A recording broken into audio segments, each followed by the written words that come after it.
He's my senior. I have to listen to him. You can come closer, please. You want. Yeah.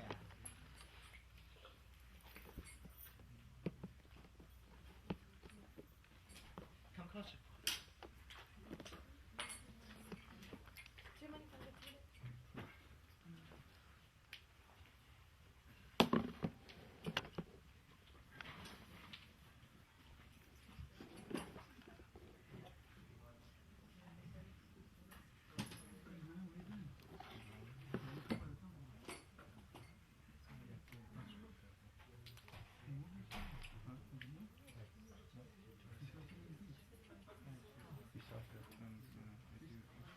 So Haribol, it's really nice to be back in Miami. I feel like I've come home. I stayed here a long time before and a lot of really good friends here, so it's real nice to be back. Before I start speaking, I request that Sriman Jagopal Prabhu speak a little something. He's a wonderful Vaishnava. I'm fortunate enough to live with him and have his association. He lived in India for like 10 years. The Harmonist magazine that you have, that comes out periodically. He's the chief editor of that. Served Gurudev in Mathura for a long time. Hasn't left the Dham for a very, very long time. He's staying there with the Vaishnavas, with Sadhu Sangha. He's also a mad genius. So that's his words, not mine. So I feel lucky to be able to hear some Harikatha from him now. To speak a little something. Sit here. Yeah, come. Thanks so much.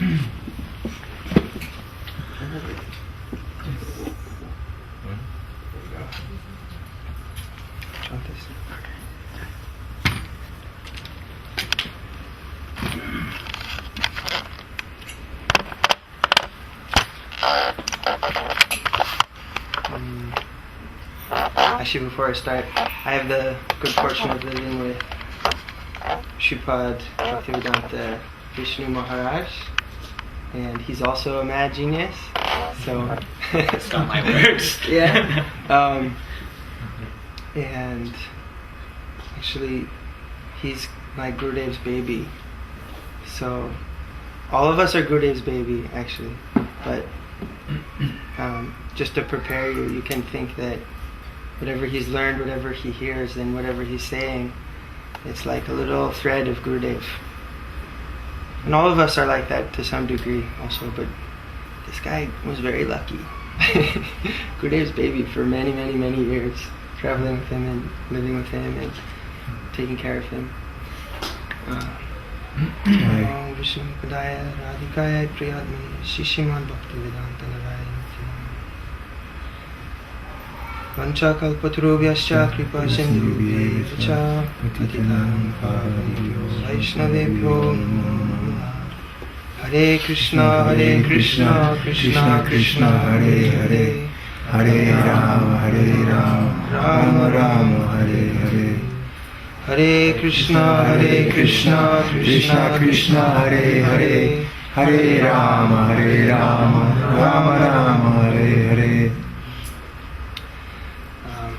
For my pranam to Radharani and Krishna and Gurudev and the Guru Varga and all of the devotees who are here, who actually, in some of the articles I edited, Bhaktisiddhanta Saraswati Thakur Prabhupada talks about his very own disciples. He calls them Gurujan. So to speak of God brothers and God sisters, you are my Gurujan. Because his vision is perfect and he can see who you will be. Right now we think like our mind and body has some mundane part, but our soul is perfect. Absolute, beautiful. And he sees that and he knows what you're going to be doing in the spiritual world. So he calls you Gurujan. So you're all my Gurujan. So offer my pranam to all of you. I want to see, raise your hand if you like Krishna. It's tricky. Raise your hand if you like Radharani. Alright. So that was like 100%. So that means, so you know what this is called then? Good association.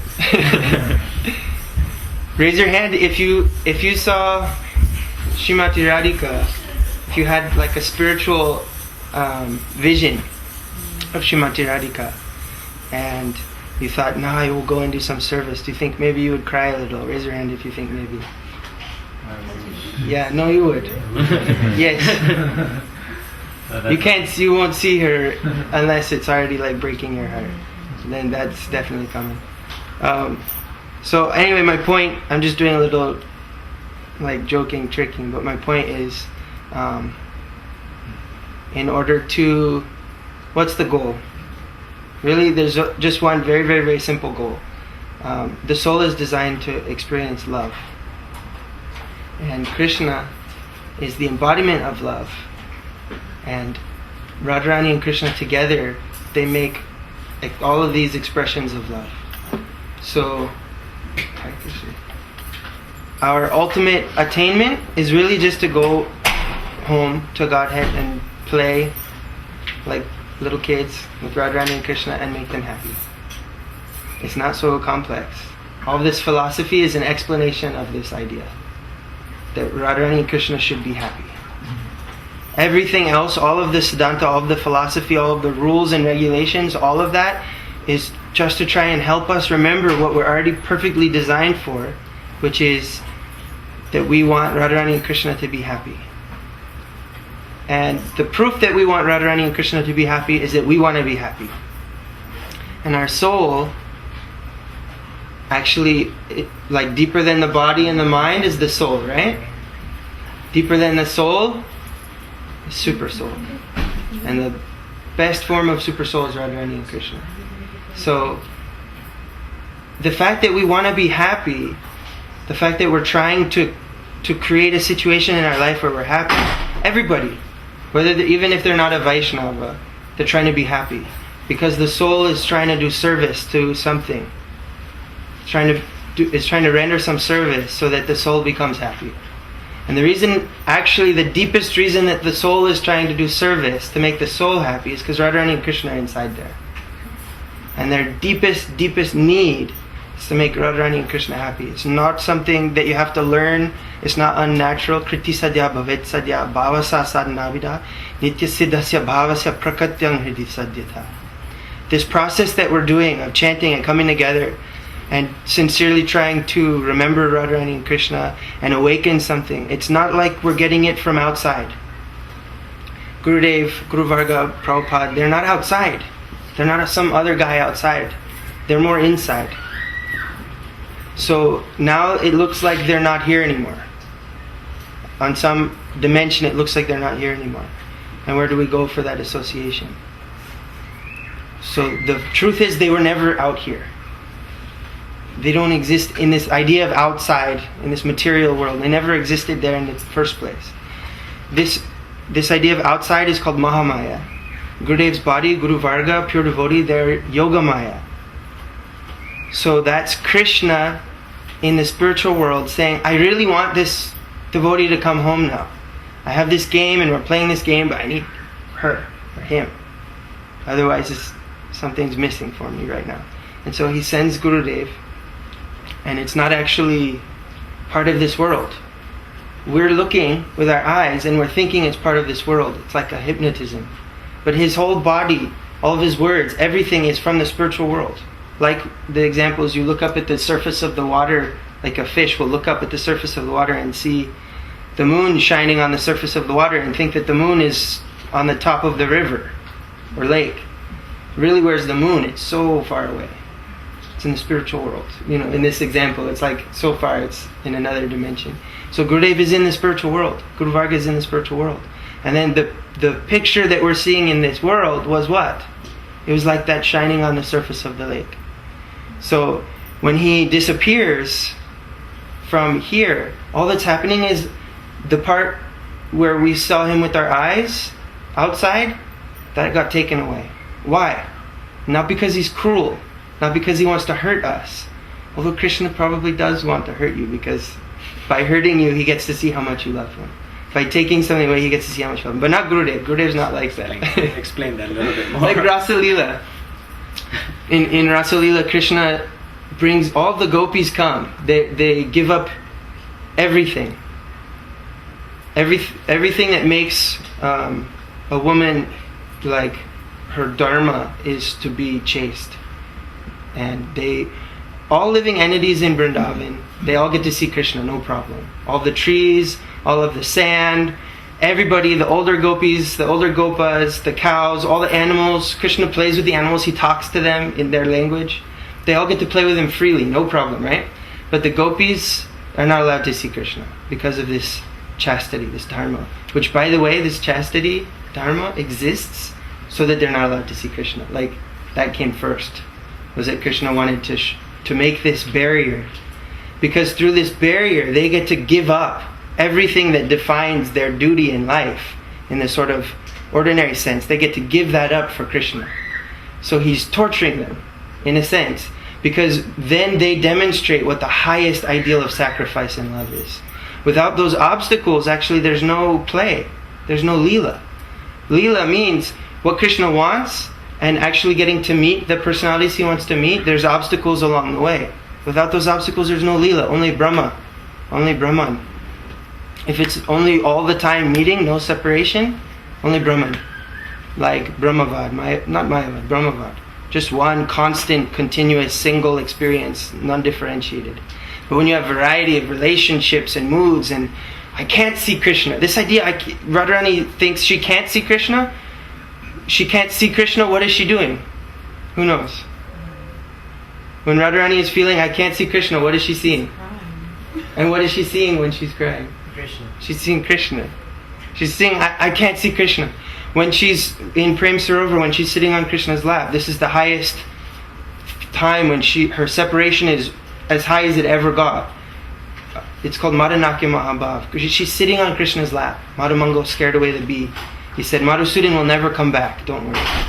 She's sitting on Krishna's lap, looking into Krishna's eyes, and her whole being is like in agony.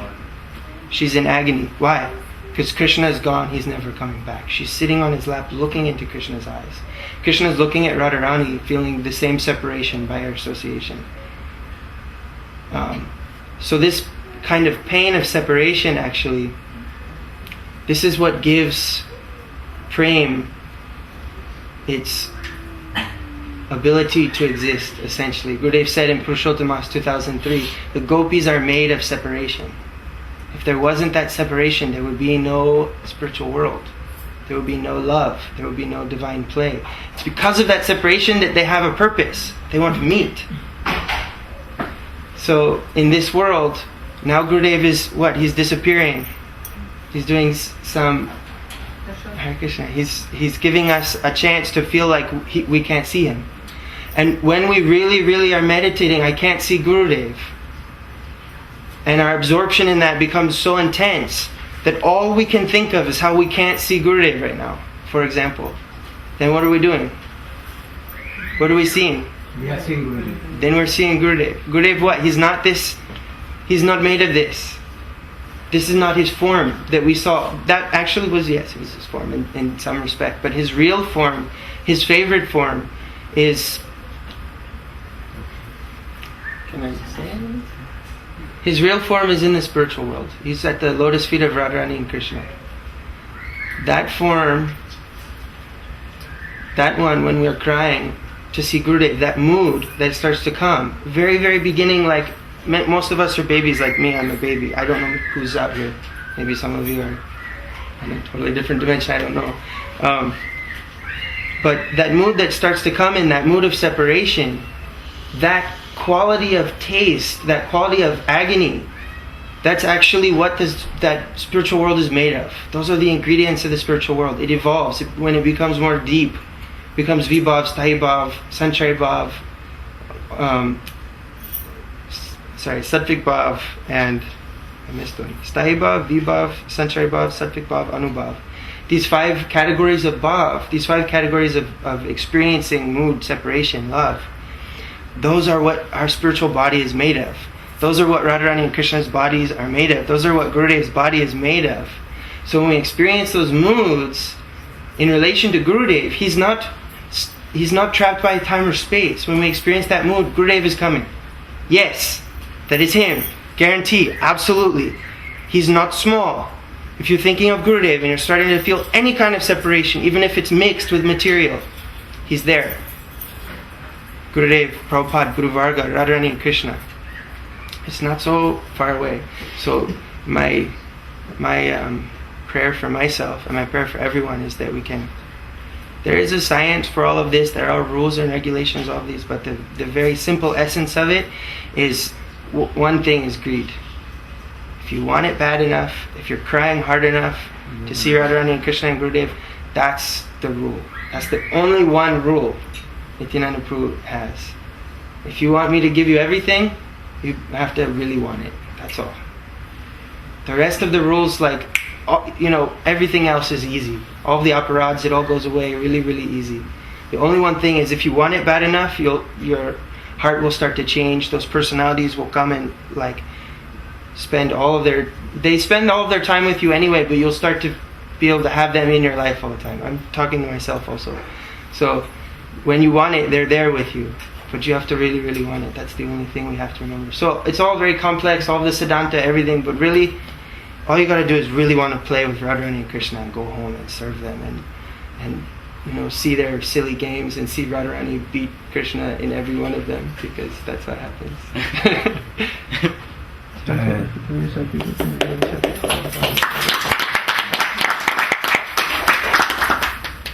Om Jnanatirmirandasya Jnananjana-shalakaya Chakshurum militam yena tasmai Shri Gurave Namaha Mukam karoti vachalam pangalangayate girim Yakripatamaham vande Shri Guru Dinatarive Ajanulambita bhujo kanaka vedato Sankirtanai kapitaro kamalaya taksho Vishwambara dijavara yuga dharma palo Vande jagat priyakaro karunavataro Angasamalim shatadirabito Mandikritendi varam Jagam jagurarochi samvidadatam pattam barasya shriyam Vrindaranya vilasinam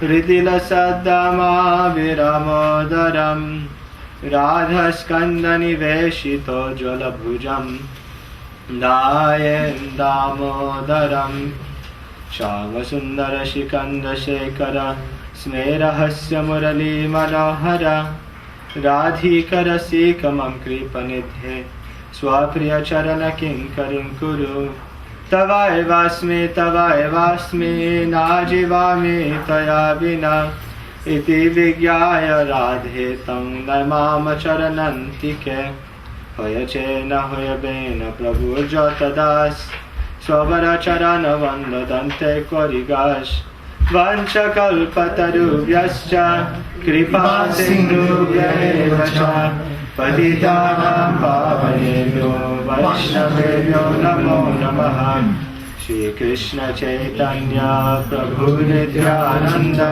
Shri Advaita Gadadhara Shivasari Gaura Bhakta-vrinda Hare Krishna Krishna Krishna Hare Hare Hare Rama Rama Hare Hare.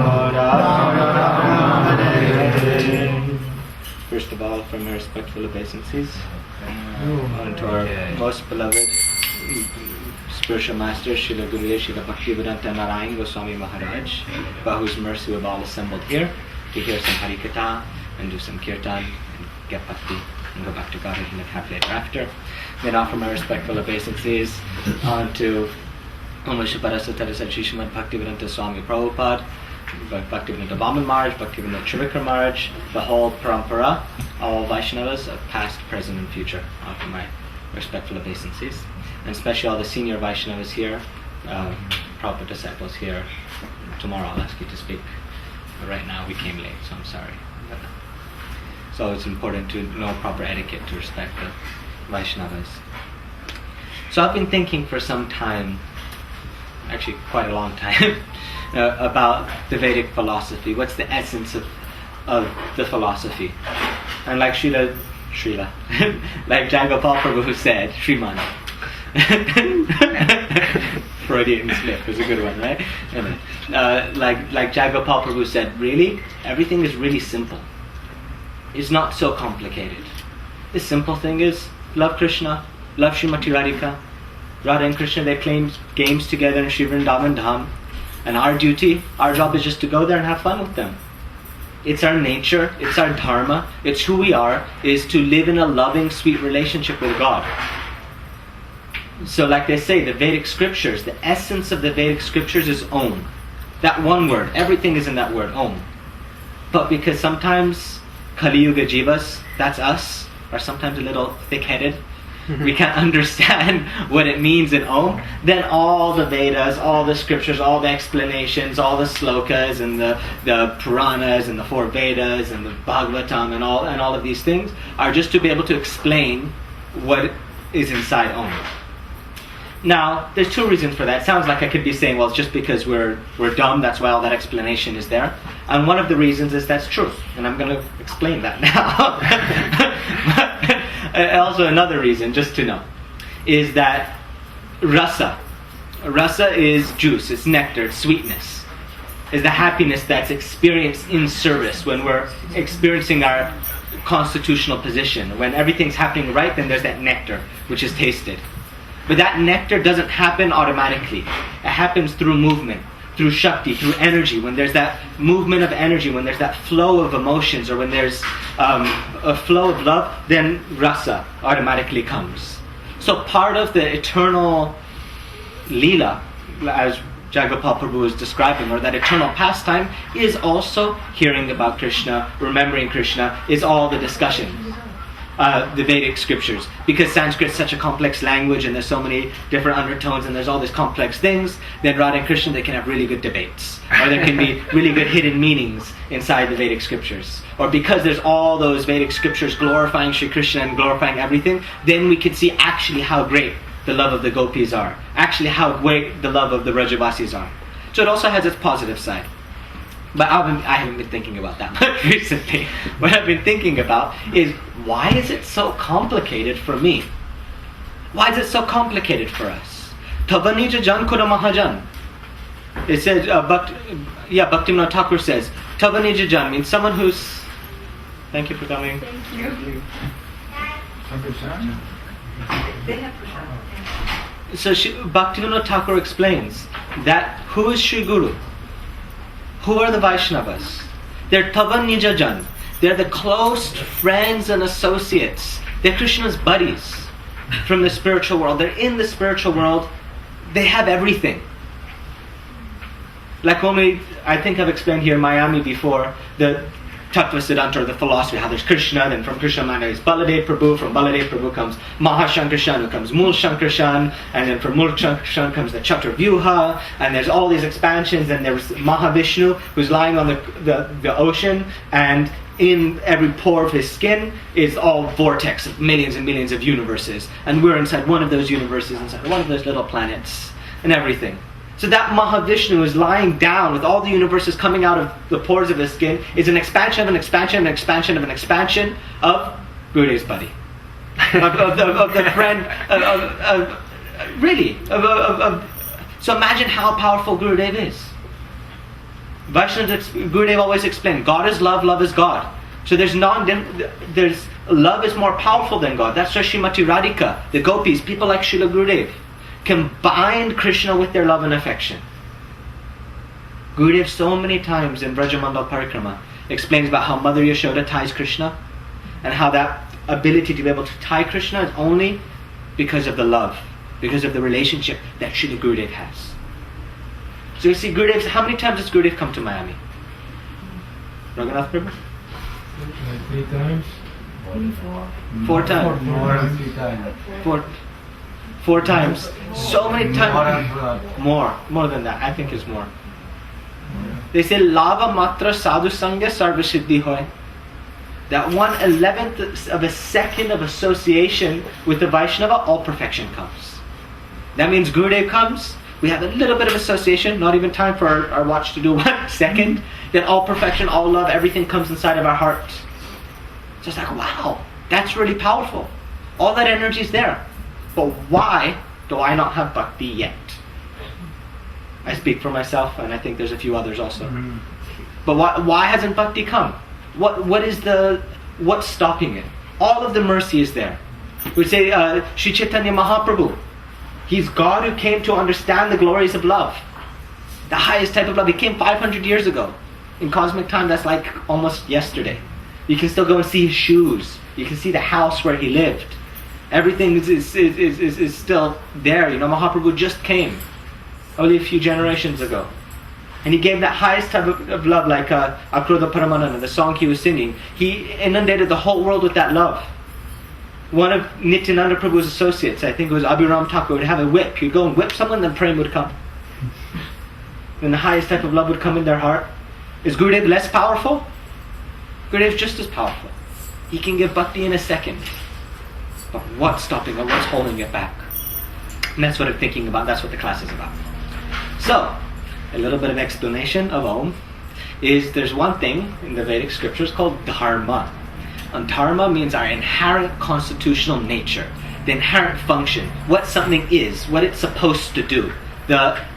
Something in its ideal state, it's dharma. So our dharma, our sanatan, many long-term devotees here, you probably know this. Sanatan means eternal, that which is never destroyed. So our eternal dharma, who we really are, is Krishna Nityadas. Is the eternal servants of Krishna, the eternal servants of Srimati Radhika, who's made for, our very constitutional function is for what? Is to be in the spiritual world with Radha and Krishna, in those leelas and those pastimes. But that's not happening. And the reason why is we've acquired a wrong dharma. We've taken on something which is not really ourself. So the example is given, like there's water and ice. The dharma of water is to be wet, is to flow, and all of that. Everyone's read Jaiva Dharma here. If you haven't, read it. It's really good. It explains this very clearly. That our dharma is, but if you take that, is like water to be flowed. But if you put that in the freezer, then nature switches. And it changes, then it becomes hard, and the natural qualities which exist inside of the water are not manifest. So our dharma is to love Krishna, but we've come into this world, and due to our desires and the association of the material energy, that dharma has switched. Something has changed, and it's not flowing. Now please know that Jiva Tattva is very complicated. Simplifying it. The book Jaiva Dharma by Bhaktivinoda Thakur, everyone's probably familiar with it. It's an explanation of the word Jaiva Dharma, or the nature of the Jiva. So there's many, many different dimensions.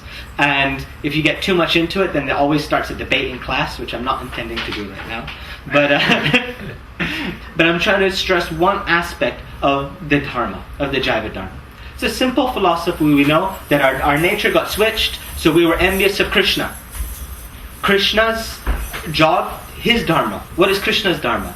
The dharma of Krishna is to taste rasa, raso vaisaha, which means his job is to have fun. And our job is to facilitate that fun. His job is to play lila. Our job, our dharma is to help him in that pastime. Ekala Ishwara Krishna ar sabapritya. That there's one Ishwar, there's one God. One person who's the enjoyer. And everything else, and everyone else is his servants and meant for his pleasure. So in the ideal world, you see like Ras Lila, the highest perfection, the highest, the bestest of the best. That's translation from Sanskrit. So, the highest love, the highest expression of existence is Ras Lila. And what is that? There's Krishna in the center, and all the gopis, the moon, the devas, even the moon stops and gets completely stunned by seeing, wow, this pastime, Krishna is dancing, is so beautiful, and is not able to move forward. And the last one nighttime of Lord Brahma, all of the trees, all of the creepers, all of the stars, even the demigods, when they're seeing Ras Lila, they're flying over, they get completely stopped and stunned and just absorbed in Ras Lila. And if you think of the demigods, who are there? They're the god of the wind, the god of the sun, the god of everything that exists in this world. So the fact that they're enamored by Ras Lila means that Krishna, he's the enjoyer. He's in the center, and everything, all of creation, all of the universes, everything we see, everything we touch is meant to be giving love and attention, and it's for his pleasure and his enjoyment. So that's his job, and our job is to be one of those things and help him out. And we can't go against that because that's our dharma. But what has happened when we're being stuck inside the freezer? When our nature is being switched? We say, no, move out of the way, Krishna. I want to go there in the center.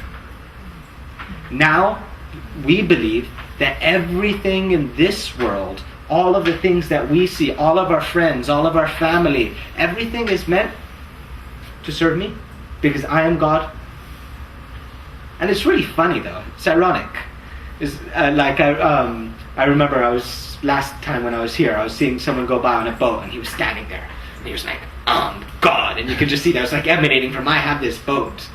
But then from the angle from being like up in the building, you could see that there was like 10 other guys just around the corner seeing the same thing, thinking exactly the same thing. There's all these buildings, all these things that no one has any control of, but everyone's thinking, I'm the controller, or I'm super powerful. And that's the problem. That's the essence of everything. The reason why such a simple thing is so complicated is we want to be the center, we want to be the enjoyer. And even when we come on the path of bhakti, often we impose the same thing. Oh, the program is to make me happy. All the preachers, they come and they're coming to my house. Or they're coming to make me happy. Or they come, oh, I want to enjoy this class. I like that. So we come even to the very nucleus, Navadvip Dham Parikrama, Rajamanga Parikrama. Everything is built around so we can serve Krishna, so we can be there to please his desire. But we come in there with enjoying mood and try to enjoy that for ourselves. And that's the problem. The very essence of the problem. And the fact is no one else can change that. Gurudev cannot change our desire. That's why we're Bibinangsa Tattva, which means we're part and parcels of Krishna. Our desire is purely under our control. Doesn't come from anywhere else. A lot of times we like to give up the responsibility for the decisions that we make. Give up the responsibility for our own deliverance. And bhakti think, oh, well, I didn't have the association, or I wasn't lucky, or Gurudev didn't give the mercy properly, or whatever it is. It's because I was born in the West, or because of this and that, the other thing. But the fact is, it's our desire. I'm writing a whole book on this, how desire is also part of our dharma, something that can't be taken. And we get to choose. Every second. Right now we can choose. Am I living in service? Is my body, my mind, my spirit, everything that I'm doing, my very being, my existence, who I am, my identity, is that for the pleasure of Guru and Krishna and Vaishnavas? Or, often, like Srila Bhaktisiddhanta Saraswati Thakur said, one should not try to enjoy the association of Guru. It's really nice to be around Guru. It's really enjoyable. I speak from experience. And a natural rasa, or a natural happiness that comes from that, that's a side effect of that's good. But that's not the goal. Sometimes Guru and Vaishnavas, they cheat us a little bit. Sometimes they say, oh, you're suffering in this world, and true happiness is in the spiritual world, so do bhakti, chant Hare Krishna, and you can be happy forever. They're lying. It's not true. You can never go there if that's what you want, if you want the happiness. Like the Brajavasis, the Gopis, they're experiencing some happiness and some pleasure in service, and because of that, the natural side effect of the Asta-Sattvic bhavs, like he was explaining, means the body is trembling, and tears are coming from Nainam Galada Sudaram Badanam Gadgadarudaya. Eyes are crying, hairs are standing on end because of experiencing this ecstatic bliss, and they're like, go away these moods. It's not my job to be feeling happy right now. I want that Krishna should be happy. I want to be there in service. Some of the highest, most beautiful songs by Bhaktivinoda Thakur's Radhikara Tore Sata Bora Mori Seduka Amara Soy. It's very, very deep. Song explaining how the Manjaris, the associates of Srimati Radhika, they're saying, just to remove that one speck, one small, I don't know how to say it in English, a little particle or a small amount of suffering from my most beloved, I'm willing to suffer the pain of birth and death millions and millions and millions of times. Because this is our dharma. Our dharma is not to be selfish. It's not that, oh, people should suffer to satisfy me. Or this is for my enjoyment. Our dharma is no. I give, like Manasa Deho Geho Jokichimora, like she sang. My body, my mind, my words, everything of mine, my very existence is only for the pleasure and for the satisfaction of Shri Krishna. And if in that process I have to suffer so much, let it be. Because it's not about me, it doesn't matter. That's not what I'm searching. So as soon as we're approaching reality with selfishness, how can I be happy? Oh, I'll do bhakti too, so I can be liberated from suffering. Or how can I get rid of that pain? Then that's the very reason why we're conditioned. And the irony is, as soon as we give up not wanting to be happy and giving up that desire and a completely selfish serving of Guru Krishna, then all suffering goes away, all happiness comes, all pleasure is there. But we don't want it, we don't need it, but it comes. Natural side effect of bhakti. So, anyway. Another thing, a little bit deeper into that subject. We're conscious beings. Chaitanya. The very nature of us is to be conscious. So we know happiness can't come from anything which is not conscious. Something which is material, which doesn't have any consciousness, we can't attain any happiness in this. So Krishna, when we offer the banana, Krishna doesn't want the banana. He wants the love that you're tasting when you're offering the banana. Not that you're tasting, the love that you're giving. It's the action. It's that rasa. Like Vidura, we were explaining before, the wife of Vidura. Krishna came and she was like, oh my gosh, she was completely absorbed in love, and she offered the peels of the banana. Krishna was eating that with so much love, so much happiness, like, wow, this is so sweet, I haven't tasted banana so nice, because of the love in her heart. Whilst Duryodhan, he was a king, he had all this huge 200 course meal and everything. Krishna said, I'm not hungry, I don't want to take. So real happiness comes in an exchange of relationship, sambandha, an exchange of love. And our real purpose to go to the spiritual world is not so we can give material elements and objects, but it's so that Krishna can taste Bhavagrahi Janardana. Janardana Krishna, he tastes our mood, tastes that affection. So everything is about emotion, everything is about rasa bhav in the spiritual world, bhavasasadanavida. Everything is about the exchange of emotion and feeling. So if it exists in the spiritual world, this material world is also a reflection. This is cool stuff that I'm saying here. The material world is also a reflection of what exists there. So it must exist in this world in some way. So wanting to just be on the boat, like the guy, like I saw here, on the boat and be like, look, I'm king, I'm God, and have that, that's one thing, but that happiness is not so much. Much deeper is relationship. When we have material relationships here, this is the cause of bondage that keeps us life after life after life, is attachments to have with our friends, with our family, with our relatives, with our spouses. That is the real crux of the issue. And the process of spiritual life is creating that sambandha relationship with Krishna and Vaishnavas. And then that's why Sri Chaitanya Mahaprabhu, he took bath in Nirdoi Ghat. Very nistur, very hard-hearted. Because bhakti is like Giriraj Govardhan. I'll finish soon, don't worry. We're almost over, I know everyone's hungry. But you know Giriraj Maharaj, great Vaishnava. Hard stone outside, but inside very, very soft. Radha and Krishna playing in his heart, in his kunjas. So the process of bhakti, Vairagya vid bhakti rasam prayatna rapayana mamam vid samandam, is imbued with renunciation, imbued with a hard-heartedness, a callousness, a separation from the material energy. No, I will not try to get happiness. I will not try to satisfy my soul by having relationship with someone else. The only happiness I'll get is with Gurudev and Krishna and nothing else. When we have that mood, when we have that bhav, then bhakti comes inside the heart. Now it's important to understand. Often what I'm saying is misunderstood. People use that as an offense to be very disrespectful to Vaishnavas. Our process, renunciation, is a natural side effect of bhakti. It's not something that we try for separate. So like Srila Gurudev said, when he was with his Guru Maharaj, he left his wife, he left his family, he left everything to come to his Guru. And he said, all the love, all of the affection, anything that I had for my wife, for my mother, for my father, for my society, for my duty, for my families and my friends, I'm taking all of that love and offering that onto your lotus feet. So this is the process of spiritual life. Even though some, from one angle of vision, it may seem very hard, may seem very distant. Another angle of vision is that love that existed is just taking that and dovetailing that into the right place, where it belongs, where it's supposed to be. And we see Gurudev, how sweet and affectionate it was. Gurudev didn't need us. Gurudev didn't have material love and affection for us. Everything was completely spiritual. But because because just like if you take water and you put it at the root of the tree, the whole tree is nourished. If you really want to be able to exchange affection and love with people, then everything is centered around serving Gurudev and Krishna and the Vaishnavas. Then automatically everything else happens nicely. I asked one Vaishnava in India, you were there. I said, we hear that we're supposed to have relationship or love with our God brothers and God sisters.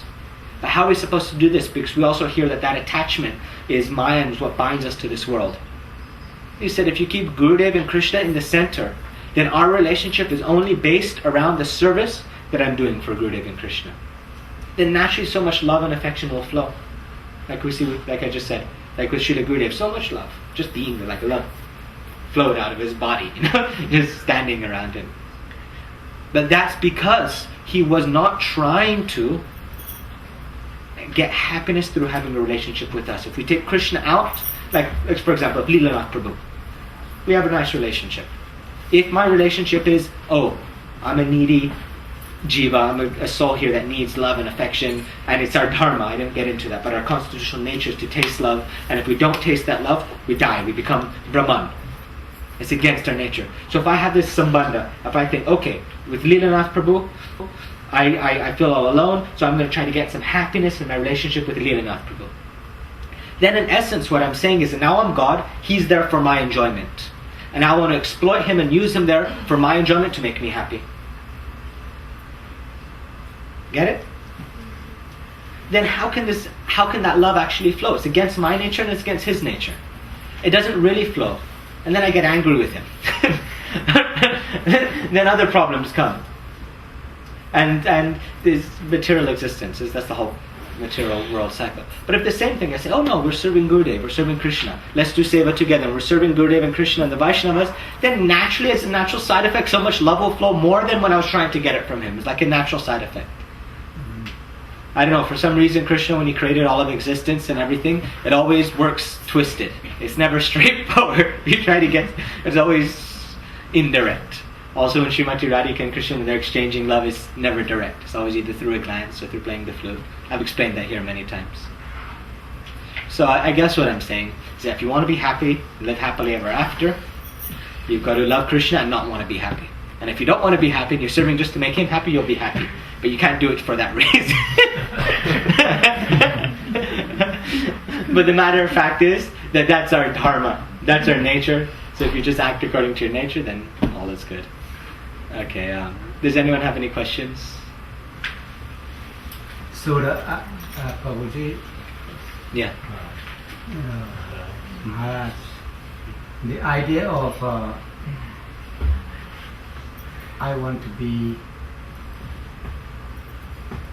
to life everlasting in Golok Vrindavan, where I could enjoy happiness forever. That have to be out. I have to be there to serve Radha and Krishna for their happiness. That's the point. Yes. Okay, well, I had it wrong. It's not wrong. I had it wrong. Not wrong. Gurudev told you that. Yeah. And maybe in another class I might have told you the thing before. Because spiritual life is all about wherever we are, what's our stage in spiritual life.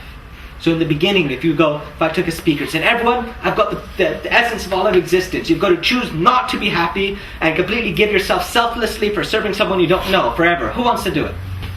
No one's going to want to do that. So part of, also it's our dharma, it's our nature to be happy and to anandamaya abhyasat, to be able to search for happiness. So in the beginning, bhakti by nature it attracts us, and we have that concept, I'll go and live in the spiritual world and be happy and be in my dharma.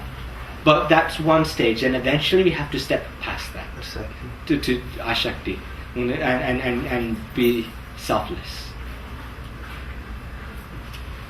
Srila So both are there.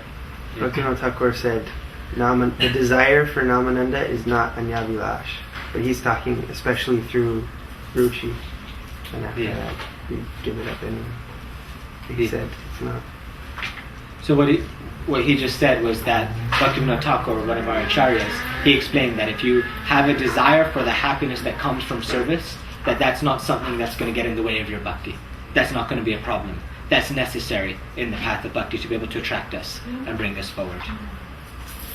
It's also part of our nature. We're always seeking that. So you can't stop it anymore. Any other questions? Maybe, Maharaj, you read the article of Sridhar Maharaj that says fulfillment in love, I'm not sure I got or love fulfillment. He was explaining the point about that sacrifice is, sacrifice is lower. Like renunciation is lower, but the real fulfillment is in love and relation with Krishna. Yeah. And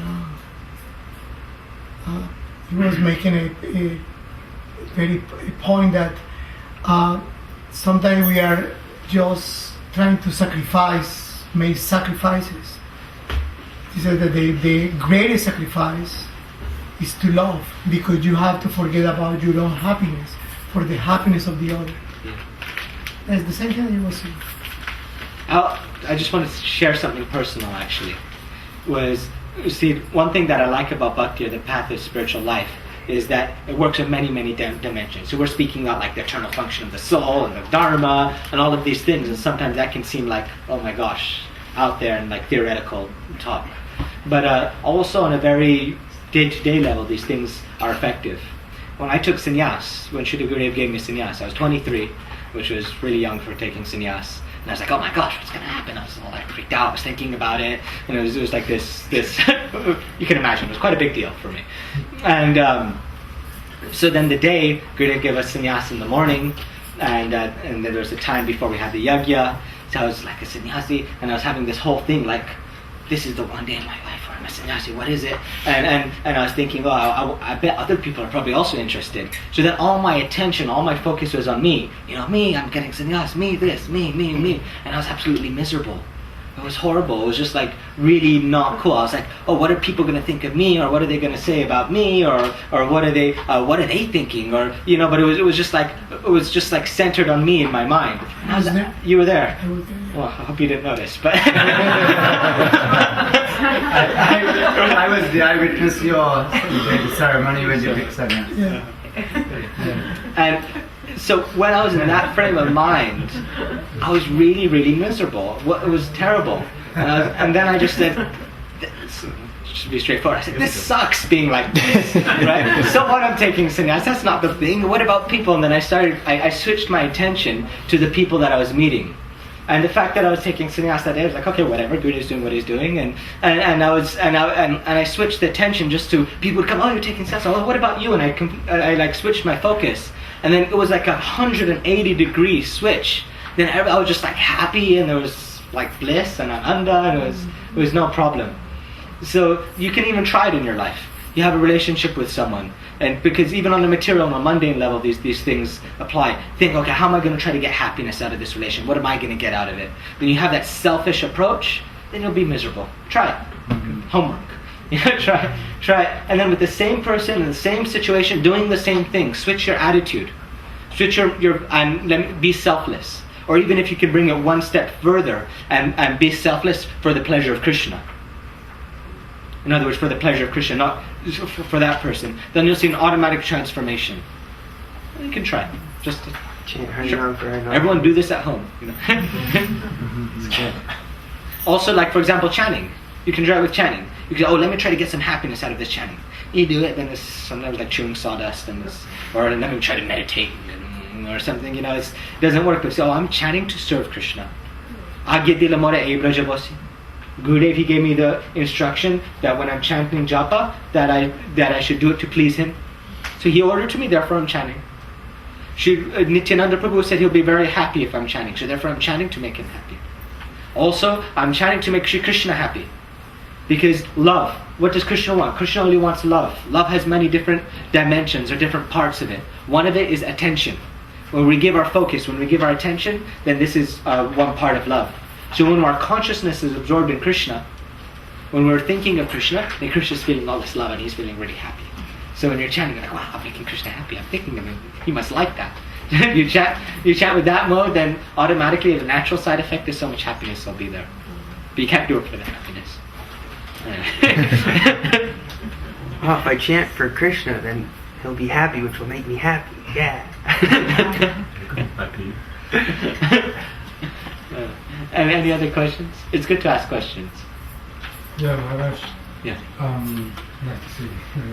Yeah. You were talking about the example of Srila Gurudev, how he surrendered totally to Param Gurudev. Yeah. Maharaj, when he came with his heart, and he put all together the love and affection of all his family, relatives, wife, kids, etc., society, everything, and put in the lotus feet of Param Gurudev. We can see also the same example of the gopis, how they were totally, when Krishna was playing the flute, some of them were putting kaya in the eyes, some of them were attending their kids, some of them were giving milk to their babies, some of them were cleaning the house, attending their husband. They didn't care at all, just went for the call of Krishna. How in our case, but I'm talking about in my case personally, probably some of us also, mostly, we have divided our love in so many objects, our wife, our kids, and so many things, Facebook, everything, you see. That's right, Facebook's a multi-billion-dollar company. So many things. Yeah. So how can we, in a personal way, train ourselves? Because that's actually our object, but it's easy said than done. How can we practically put it so we can get the results and not divide our love, but put it totally focus 120% Yeah. to the Lotus Feet of Hari Guru and Vaishnava? Very good question. It's saying Gurudev took everything, all of his love, gave it to his guru, and he's Gurudev. You see how it worked. The gopis took all of their yadustajam sajanamaya patancha hitva, gave up everything else and only one pointed service to Sri Krishna. But us, we have divided sometimes for Krishna, sometimes a little bit here, sometimes a little bit there, and so what can we do to make that one-pointedness happen? Makes me think of a few things. One is, there's one brahmachari who was leaving his saffron cloth and to divide his love from Gurudev to another person. And then Gurudev said, "Why are you leaving me?" And he said, "I'm not leaving you, Gurudev." Then he said, "Can you keep two knives in one sheath? Either you love Gurudev and Krishna, or you don't." Sometimes it's black and white like that. And or like Srila Gurudev in Badger, who's playing Jagadananda Pandit's Prem Vivarta, how there's two boats going. If you have one foot in one foot in the other, then you do the splits in the middle, and it's not so good, not so fun. And so the whole process, everything we're doing is to create that one-pointed love towards Krishna. But it's very hard to do. So my experience, there's a few things. One thing is everything that we do in the process of bhakti, right now in this class that we're doing, the kirtan, prashadam, going through the parikram, all the angas of bhakti, all the processes, is all gradually meant there to be able to make that happen. It's all a support system. It's a way of taking that energy so we can be one point focused on Krishna. It sometimes takes a little bit of time for things to happen. It doesn't happen in one go. Like I've experienced myself before. I thought, oh, I'm renounced, I've surrendered everything. And then after a while I realized, well, I thought I surrendered everything, but I didn't surrender this, and this. And then I surrender that, and I think, now I've surrendered everything. But oh, no, what about this? And it's a gradual process that brings us back. So everything that we're doing, all of the processes giving us by our Vaishnavas, is the process to be able to make that happen, to be able to facilitate and make it easy. Just, things are about, is it in Vedanta Sutra or not? How everything happens according to habit. What our habit is, what we've been doing for a while, that's not naturally what happens. So when we want to focus our love on Krishna, it's there's so many different dimensions, but one dimension is just to create that habit, or to create that abhyas, that practice.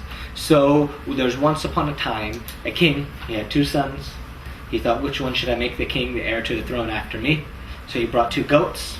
I may have told this here before. I like this story. I think it's kind of funny. He brought two goats and gave them to the sons and said, "Come back in 1 week from now, and I'm going to take some grass and give it to the goats to eat. And if they eat the grass, then you don't become king. If they don't eat the grass, then whoever does that, then they're going to become king and inherit the throne." So the first one, he went and said, okay. He ordered all the palace cooks, and they started cooking these, like you saw Navadip, the pots that are like the size of this room, he like started cooking a lot, and like forcing the goat to eat, forcing the goat to eat, opening his mouth, just like making this goat eat non-stop, just hoping that he would get full. So this goat became really fat, and the other son thought, well, he's doing that, why should I try the same thing? What else should I do? So he was thinking, what should I do? And a sadhu came by and said, why are you so contemplative? What are you thinking? He says, well, this goat, I need to make it so he doesn't eat tomorrow. So the sadhu said, okay, I'll teach you how to do it. Take some grass and a stick. So now put the grass by his mouth. When he comes to bite it, whack him in the face. so you'd go like this, put the grass and whoosh, and the goat would come and try to eat it. Whoosh, and he kept on doing this for a week. And it came to the point where as soon as he brought some grass, he had no stick or anything. And as soon as he saw grass, he just would run the other direction. So then when the day came in front of the king, the first goat came in. They had a horse cart pulling this big, huge, fat goat that couldn't walk. That was being stuffed. It was brought in, and everyone's like, oh. And then they brought this other goat in that was all skinny, hadn't eaten for a week, and they're like, oh my gosh, how's this guy gonna do it? And then you of course know what happened. They brought it in front of the fat goat, and because his practice was eat, always controlled by the senses, like some people I know. Anyway, he reached out and tried to eat the grass, and then the second one, as soon as he saw, he ran the other way. Everything's about practice. What's our habit? What's our practice of yas? So when we hear, when we chant, when we remember, when we offer bhoga, it's all practicing us to give our attention and our focus and our love and everything towards Gurudev and Krishna. And it takes a little bit of time. But, we've got a good mentor, but Gurudev, he's helping us. So it will happen. If we want. If we don't have the desire, though, cannot do. That's the difference. Okay, anything else? Any other questions? To answer your question? Is that okay? Yeah, but it's hard, like, in my position, when you have kids, you're so attached to your kids. It's not that you see them as a material thing. You know they are part of Krishna, you know that they are devotees, you know that everything is temporary, they're spiritual souls, but still, if anything happened to them, you suffer like anything, because it's a natural attachment. Yeah. I think it would be worse if a mother thinks, oh, I'm not attached to my child, so you don't have to do that. Often there's the misunderstanding of the philosophy, like, oh, I'm supposed to be detached and then therefore be separate from the kids, and that, like Srila Gurudev told one sannyasi who had some kids, he said, affection is good. Give so much love, so much affection, that's necessary. But attachment is what causes bondage. Right. So you see, always so much love and affection, it is very good. But if we have that attachment, then it is a source of bondage sometimes, But not to be misunderstood. Not to be misunderstood. Not to neglect. Responsible. No. Yeah. Yes, of course. Yeah, very important. That's super because important. that's when they will become a devotee. If you give them Krishna, if you give them love, then probably they will become a devotee. Because if you're like, my mother's a devotee, so she's not a bad person. So that's a good example that I have. I think Gurudev, I heard him tell someone, taking care of your children, that is your service.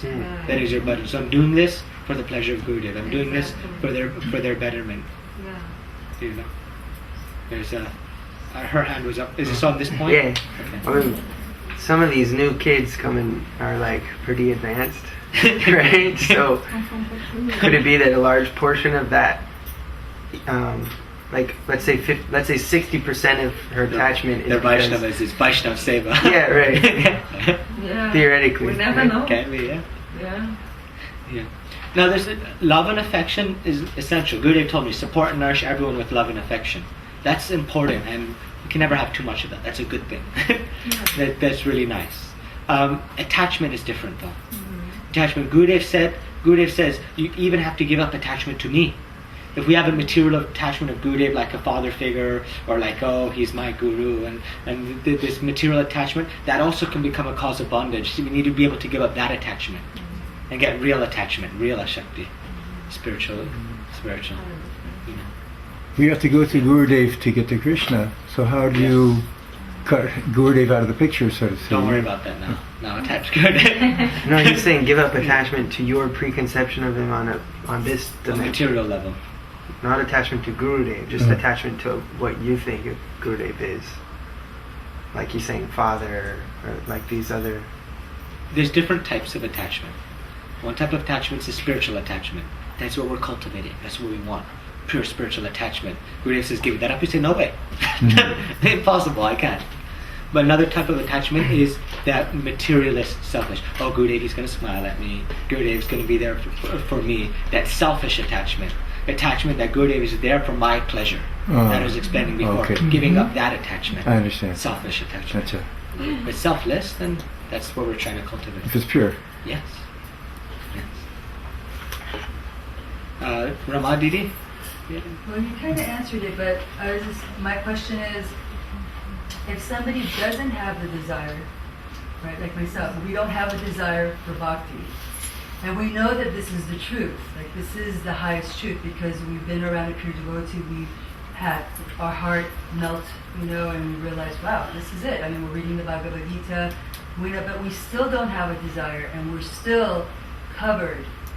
So then at that point, what should we do? Does this mean then, actually not that, just what should we do then if we don't have a desire? Should we just cry? The fact is you couldn't be here asking this question if you didn't have the desire.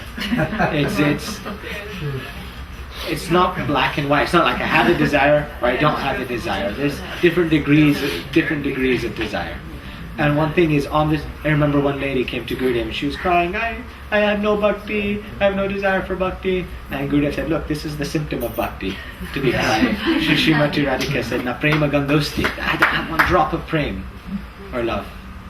The fact of the matter that we've been able to see someone like Srila Gurudev, we've been able to come into this association, means that we're like the cream of the cream of the cream, some of the best people in all of the universe and all of existence. And so much there. If it takes a small amount of time, 2-3 lifetimes to get completely pure, this is nothing.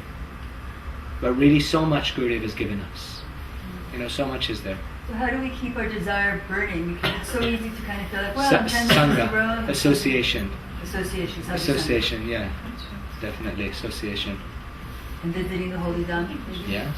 That's the reason. Tirtha Purusham Sakal Keval Manabram. Any other questions? Is thinking that our Sangha and the group of devotees that come to the programs, each one, has a relationship with his own guru. Yeah. So when you say attachment to Gurudev, you are referring to only one Gurudev, or what is the conception of Gurudev? There's Akhanda Guru Tattva. Guru is one. So everybody in the Guru Parampara, all pure Vaishnavas, is the same energy, all Nityananda Prabhu. So everyone's own Guru. There's that. Each Guru has their own Vishishta, their own speciality. But like, sometimes when I'm chanting Guru Mantra, I'm thinking of other Gurus also. Because Vaishnavas, they're not separate. They have a very strong relationship. They're from the same family in the spiritual world.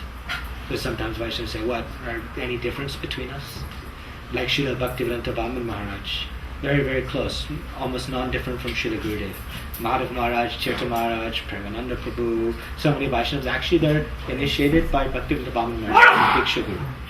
So, who do they have love for? Attachment to Gurudev? Well, Bhakti is not small-hearted. Bhakti is open-hearted. Gora Parivar, the whole family of Sri Chaitanya Mahaprabhu, all the Brajavasis, all the gopis, all 33 billion primary gopis, all the Brajavasis, There's so much big heart, David, for Bhakti. I remember one Indian devotee saying, oftentimes, he's saying, not I'm saying, that Westerners sometimes we keep like a small mind and small heart, very stingy with giving love. But you see in India, we have a feast, you open the door, everyone, 1,000, 10,000 people come, open big heart, So it's for a spiritual world like this, Brajavasi is like. Yes? So many gurus, how do we know we are in the right Guru Parampara? in the right Guru Parampara, in the right lineage, Yes. right lineage. How do we know? That's the first question I asked my Gurudev actually when I first met him. I said, how can we tell, how can we identify a bona fide spiritual master? And the answer he gave me, and I'll give more explanation after, but he said that by ourselves we cannot tell. We don't know who's pure, who's not pure, or where somebody is. But what we do is we come in the association of people who we see are hearing properly, chanting properly, following all the scriptures and following everything correctly, and they will lead us to Sadguru. Or they'll lead us to pure Guru. So this is, you see, it depends on what stage you are, depends where you are in spiritual life. The fact is someone who's a Madhyamadikari, there's Kinista, Madhyam and Uttam. Kinista is the bottom stage, Madhyam is middle, Uttam is the highest pure devotee. Only someone at the Madhyamadikari level can actually tell where people are in spiritual advancement. So it's very important to be under the guidance of someone who's a Madhyamadikari, and then they can guide us properly who's who. Otherwise, before that stage, it's very hard for us to be able to tell. So it's also hard for us to tell who's a Madhyamadikari. But one thing that I like very much that Srila Bhaktisiddhanta Saraswati Thakur says, the sincere soul never perishes. That if we really I want pure Guru, I want pure Vaishnavas, and I don't want to settle for anything else, then naturally Gurudev and Krishna, Yasya Prasadam Bhagavat Prasado, but by the mercy of Krishna, he arranges that we meet who we're supposed to meet and come into that association. So it's, in a sense, it's about surrender and trust that Sri Krishna, that if I have the strong desire, he'll give me pure Guru. He'll give me proper. Then when we come into contact, Shastra says there's a few ways of how we can measure and check, but really the heart is the most powerful way to see if they're absorbed in, I'll say it really simply instead of giving a whole class on, otherwise it's a whole class, but to see if they're attached to material nature, material activities and sense enjoyment, and whether they fully realize all the scriptures and Shastra as part of their being. Those are ways of telling the qualities of proper Guru. That's a short answer. Is that okay? Maharaj, one thing that I want to say on that is that our heart is the most powerful thing. And Diksha Kale Shishya Kora Atma Samarpan. At the time of initiation, the disciple gives their whole heart to Guru. So very, very valuable thing. So I say, this is my philosophy and I see it working, so I'm happy with it. Is that hide your heart. Don't give it away. Be very sincere that I want bhakti and I want to serve and please Krishna, but I'm not just going to give my heart to anyone, the first person that I see. And if someone is pure Guru, they'll come and they'll take your heart and steal. And personal experience, that happened. I had a bet with my father. I'm not going to take initiation. I was like, had my ego dependent on it. But Gurudev completely stole my heart. And I saw so many times this happening. So real Guru, because relationship with Guru is eternal. Chakkudana Dilele Janma Janma Prabhu says, it's not just a one-time affair, it's not just a one-time thing that happens. So if someone is real Guru, he's your master life after life after life. So when you come into that association, automatically they'll steal heart. You know, that strong connection will be there. And on earlier stages also, even if we have for some time a Guru who's not fully pure, but they help us on the path of bhakti, we should be grateful that they're helping us advance, and then we'll come into association of pure Guru from there. I know some devotees also have that experience. So I guess I'm saying, be sincere, and don't worry, and pray Krishna will arrange.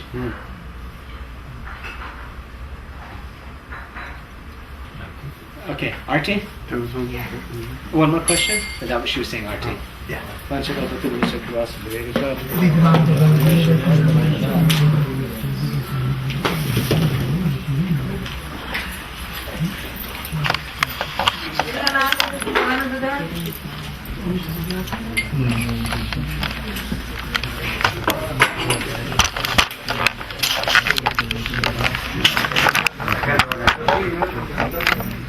¿Todo bien, amigo?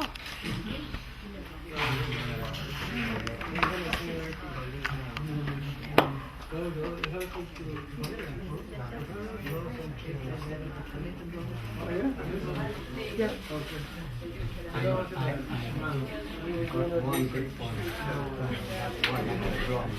whereby I always speak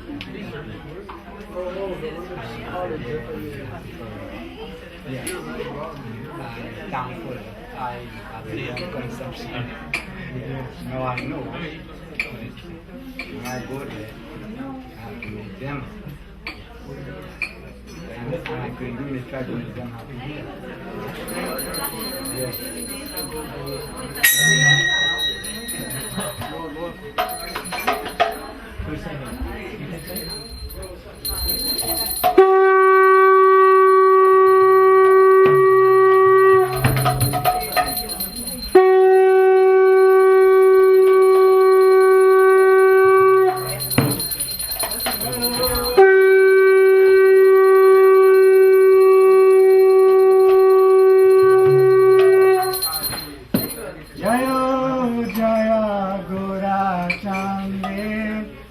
Hare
Hare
Vishnu Maharaja ki